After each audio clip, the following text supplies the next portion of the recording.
Welcome to my channel. My name is Oatmilk, and today we are going to be discussing, drumroll, what is an alterhuman. So an alterhuman is a physical human who does not identify 100% as human or has unhumanistic experiences. So this seems pretty simple, and I'm going to probably talk really fast because there is a lot to get through in this video, and I'm going to break it down for you, all the different categories and parts, and it's definitely a lot more confusing than just that little phrase there. So let's dive into it. Alright, so here is a little chart that I've made, and as you can see, there are just many layers to being alterhuman. Everybody on this chart is indeed an alterhuman. And there are a few more categories, but this is just the first chart that we're going to come up with today. Alright, so there's the people who have general, just mild unhuman experiences, and then there's the people who enjoy an animal or a creature or something to the highest degree possible. But then there's the ones that identify with it. So they don't identify as it, but they feel that connection. And then there's the ones that also identify with it but have that familial connection, which is a little bit different and is a little bit stronger. And then of course there are the people who identify as it. Okay, so besides those categories we just went over, there are two more categories, and these are called systems and others. So others are not technically alterhumans, but they're like very similar, and many people would consider them to be sort of relatable, but of course they don't identify themselves as alterhumans. And then systems are beings who have more than one being in the same body, and they share that same space. So we're actually going to be covering others first, just because it'll kind of lead us into the whole alterhuman topic, which again gets very complicated. So here we go. Believe it or not, furries are actually not animals. They don't identify themselves as animals. They are humans who merely enjoy cosplaying or drawing anthropomorphic creatures, or just really animals in general. However, there's that misinformation that people think furries identify themselves as animals, and it's just simply not true whatsoever. They're just people who enjoy dressing up as animals. Sometimes they're also called mascots, and so just because they are confused, they are on this list, and they are underneath the other category, where they really aren't alterhuman whatsoever. They're just other, because they share some similar experiences in the fact that they just really enjoy animals or like non-human creatures, and think that they're really interesting. So yeah, that's pretty much it. It's not that deep. Now here is xenohearted. So xenohearted are people who are not alterhumans. They don't relate or believe that they are something. It's just the highest level of really enjoying something. There are also animals xenohearted, objects xenohearted, etc., etc. The term isn't really commonly used nowadays, but I still see people mixing it up. They are not alterhumans, and thus I just categorize them into the other category. Obviously they're but just be called not alterhumans. They are their whole separate thing, and yeah, really lovely people. I've met one once. Now here's where things start getting a tad bit confusing because the words start sounding very similar. So an otherpaw is a human, not an alterhuman, who enjoys activities typically associated with Therians like quadrobics, vocals, etc. Now an otherpaw can display themselves as an animal, object, plant, anything. They are other. They are literally anything. They are not specific to any type of animal, any type of creature or object at all. They display themselves with masks, like quadrobics, things like that. But again, they don't identify with it. In fact, they just really enjoy doing activities that are typically associated with Therians and Alterhumanity. But again, those activities don't make someone alterhuman either, but just because they're typically associated with it, that's it. Now we have sympath/kinny. They are actually the same thing, although some people call it kinny and some people call it sympath. So they are a human who identifies with a non-human creature, almost always from a book, show, video game, etc. And they believe that they could be, in another life, that being, but they have no desire to actually identify themselves as that being. They are not alterhuman, and I would put them in the other category, which is basically just not alterhuman. They would never actually want to identify themselves as it. They just think that maybe another life they could have possibly been it, but probably not. And it's just kind of like a fun thing, but they don't necessarily identify themselves as. And I know some people take it very seriously, and that's really cool. Okay, so now we are finally moving on to actual alterhumans. So the first one I have on this list is an otherlink. An otherlink is a physical human who has chosen to identify themselves as anything except for a human for any reason besides coping or for fun. And they are in the alterhuman they identify as, so they are in the identify as category. Okay, so just to speed this up a little bit, I have 2 per slide now. So a coping link is a physical human who has chosen to identify themselves as anything except for a human for coping reasons. And a fun link is exactly the same, except they choose not to identify as a human for a fun reason. And they are both under the Alterhuman identify as category. Okay, so just as a quick note, this isn't really widespreadly used, but I think it should be used, honestly. So for other links, coping links, and fun links, some prefer terms like animal other link, ficto-coping link, etc. to be more specific. So if you were an other link, but only for fictional characters, you would be an ficto other link. Or if you were a coping link, but you identified as specifically, let's say a dog, you would be an animal coping link, or even a dog animal coping link. And they have link types, and that's how they identify themselves. So if I were, actually I am an other link, so my link type is a western roe deer. Okay, so this is a really great time to bring up voluntary versus involuntary. So voluntary means that they chose personally, they chose it, they made a conscious decision to choose it. All link types are going to be voluntary, whereas kin types and stereotypes and heart types are all going to be involuntary. They did not choose it. Nature itself, or an outside god, or whatever you believe in, spiritually or psychologically, chose you to be that creature, or you had a past life as that creature. It was not chosen by you. You did not choose to identify as it. It just happened naturally without your ability. So I just thought that was great to go across. So all link types that we just covered are voluntary. And the next ones, I'm pretty sure all the ones from here on out are going to be involuntary. So moving on, now we have the animal-hearted, other-hearted, fiction-hearted, etc., etc. So those terms are usually widespread, which means that many people choose to be specific with their hearted terms. So these are all categories of a human who has a strong connection with, but does not identify as, a non-human creature. Usually it is a familial connection. So the terms are specific, like I just said. So for example, if you are animal-hearted, you do not identify as that animal, but you have that super strong familial bond with that animal. You believe you were raised by that animal at some point in time, or you've been super exposed and been around that animal in this life or a previous life, and it kind of just chose you. I'm personally very barely animal-hearted, so I can't really talk about this topic super in-depth, and it's just a very distinct feeling. I guess you'll just know it when you feel it. Again, this is just a very brief overview, so I don't want to get too in-depth with any certain topic, but if you have a question in the comments, I just want to mention that I'll be glad to answer it, and there might be a part 2 where I go more in-depth about specific things that I see come up in the comment section and I didn't answer properly, or if there's a new term, so I just wanted to say that. So it's a strong, specifically familial connection, or just connection in general, but I think the difference between animal-hearted and, for example, being xeno-hearted would have to be that familial connection. And they both end in hearted, but xeno-hearts and other hearts and animal hearts, etc., are all very different from each other. Now here is a new term which is called non-human. Sometimes it's spelled with like a little dash, so I put both. It's another word for identifying as. So in my terms, I call it identifying as in that other chart just to make it simpler to understand, but the proper term is non-human. So animal-hearted, for example, are not non-human because they don't identify as a creature that is not a human. However, other links and Therians, for example, are non-human because they do identify as something other than human. So here's where things get just a little bit more complicated with the can-be-hearts. So can-be-hearted means that they are a creature who rides the border between some type of hearted and a Therian or a kin. So for example, someone is dog animal-hearted but also relates to having a dog stereotype. Therefore, they would be dog can-be-hearted or just can-be-hearted. Like the other terms, you can be plant can-be-hearted, maybe fiction can-be-hearted, etc., etc. But again, the terms aren't widespread, so I'm not going to include it every time because that's just going to be a lot of unnecessary reading.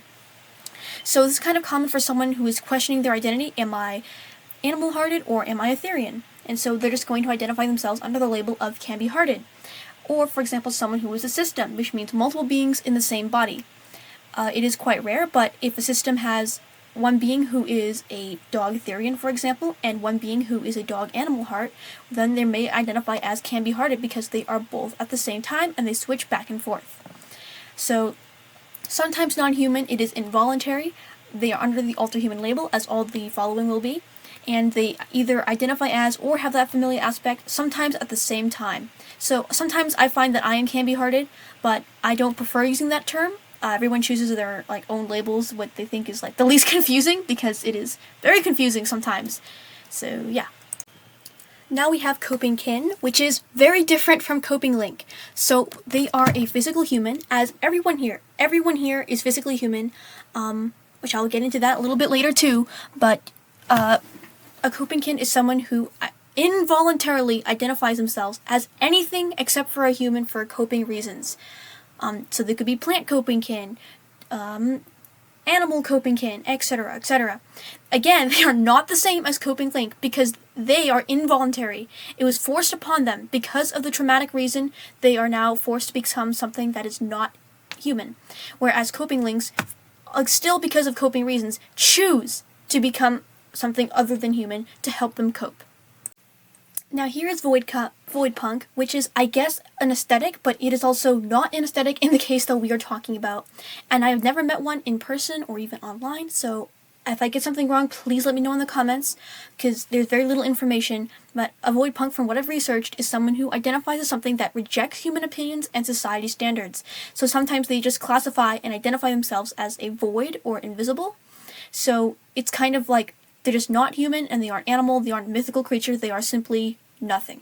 Now, again, I could be getting this wrong, but this is what I've understood from my research.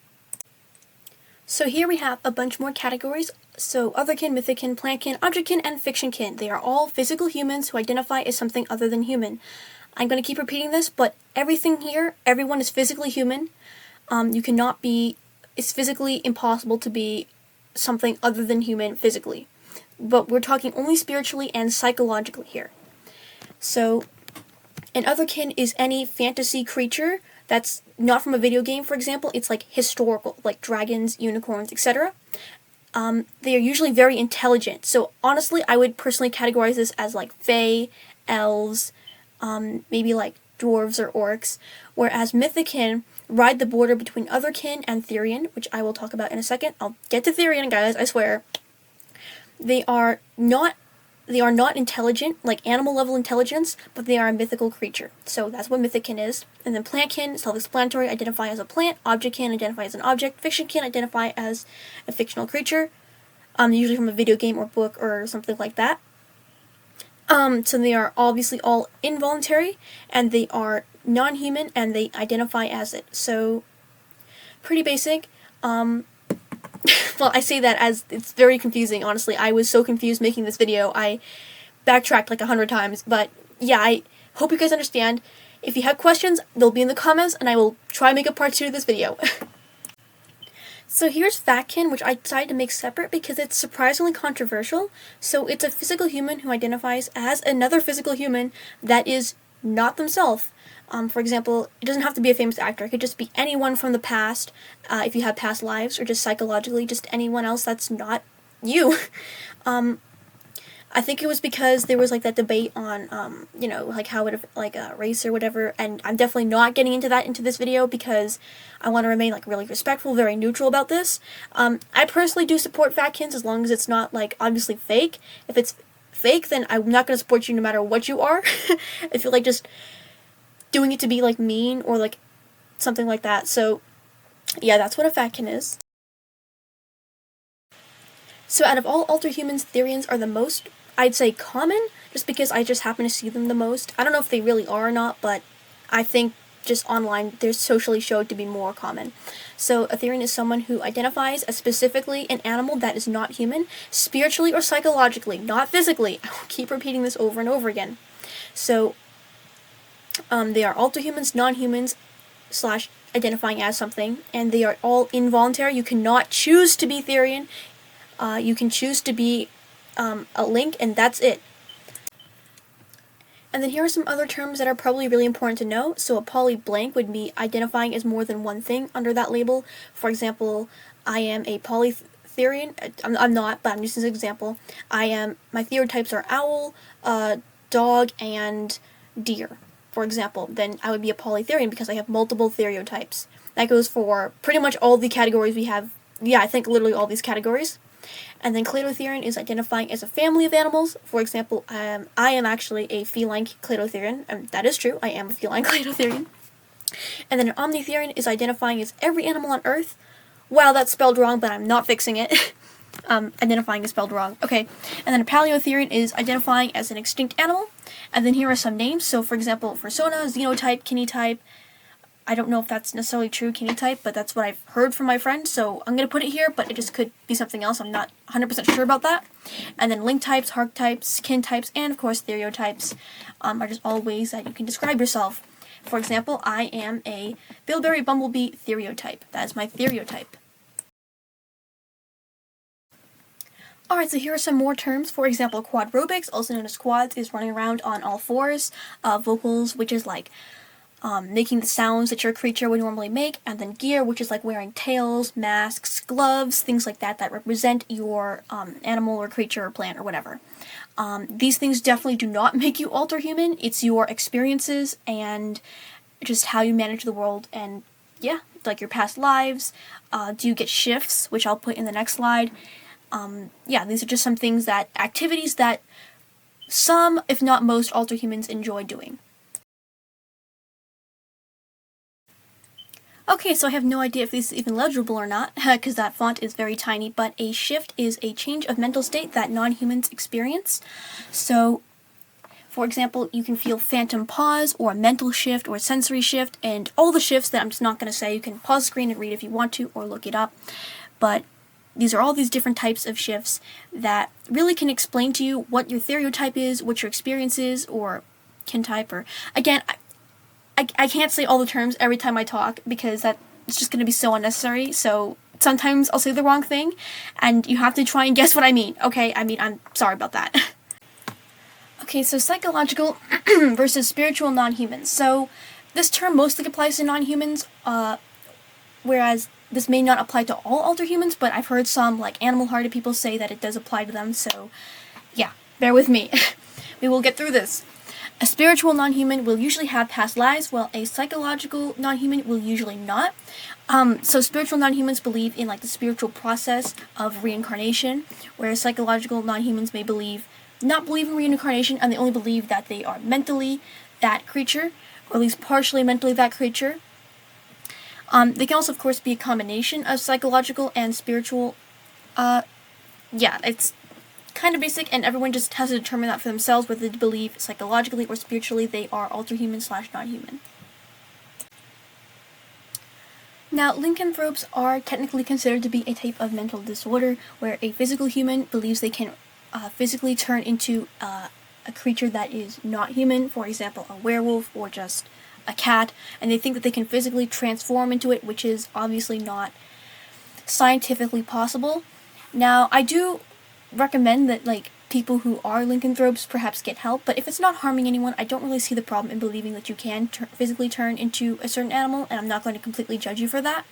But it is something I thought I'd include in this video, because alterhumans technically cannot turn into something that is not physically a human, obviously, because unfortunately magic does not exist. However, if you are a lycanthrope, if that makes you happy, good for you. You know, it's not obviously hurting anyone, as long as you aren't, actually thinking you can turn into, I don't know, an eagle and jumping off a roof. So that's what's, like, one of the dangers is of being a lycanthrope. So I would seek, sources say that you should, I don't know what I'm talking, guys. I'm so tired. Okay.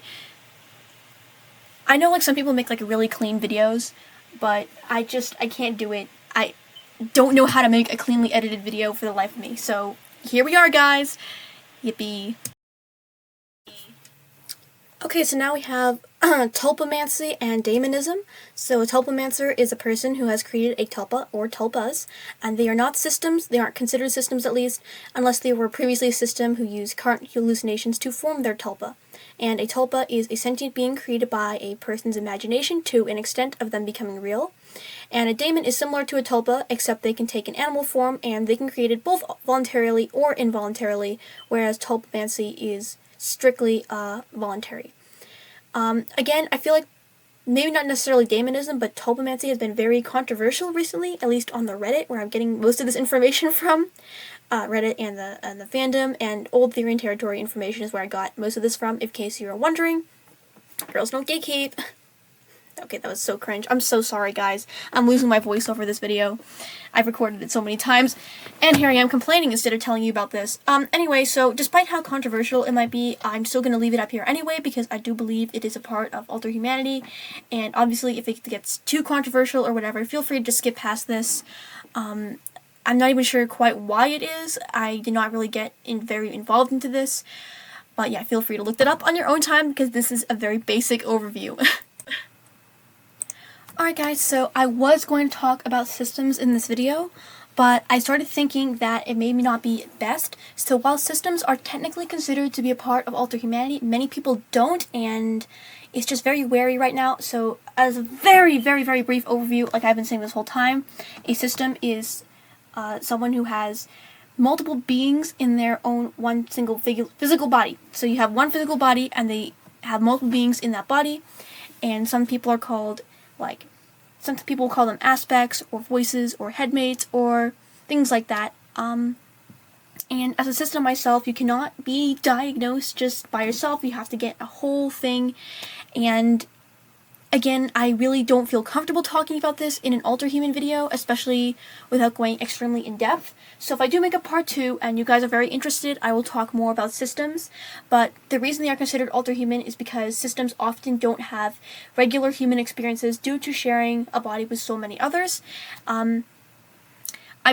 Obviously, not everyone who has things like DID or OSDD will identify themselves as Alterhuman. They probably don't even know what it is. But as an Alterhuman myself, as a non-human and a system, I like to consider my system's self as a part of my Alterhumanity, but that is a personal choice. And I see many people online considering that systems are Alterhumanity. I believe Thorn from Therian territory went over this. And that's kind of where I got that piece of information from, and because I do think that Thorn is a pretty reliable source, just because, well, they are a lot older than me, and Thorn's obviously been doing a lot of research on this. Now, I know Therian Territory is no longer a channel anymore, and I got all this information from their old Discord. I don't have Discord anymore, so I don't even know if that's still available on there, but that is where I got the information, and I've had it saved for quite a while. And yeah, obviously you cannot diagnose yourself as a system. It's just, yeah, there's just a lot to get into, and I don't think it's really appropriate to go into that right now. But again, if you in the comments are just really interested, or you want to know how it relates, I'd be happy to answer your question. Any questions you have in the comments, just feel free. I will not take anything too seriously, and I'll make it in a part 2 maybe, because I know a lot of you are going to be wanting a part 2 because of how confusing and disorganized this video was. So I just hope it cleared maybe a little bit of what some of these terms are, because I feel like when I post my videos, people just constantly bombard me with all these crazy questions that I feel like are so obvious, but obviously I've been thinking about it for a long time, and I have it all organized in my brain, but obviously not everyone does, not everyone takes it maybe quite as seriously as I do. So thank you so much for watching. This video gave me a little headache, so please like and subscribe for my sanity. And just because you enjoy the video, and if you want me to make a more clear and organized video, like a version of this, then I will happily make a more organized version of this in like a year when I have better video making skills, because that is not something I currently possess. So again, thank you for watching, and I actually had a lot of fun making this despite all my complaining. So I love you guys so much. Thank you for 3,000 subscribers, and I will see you guys in the next one. Oat Milk out.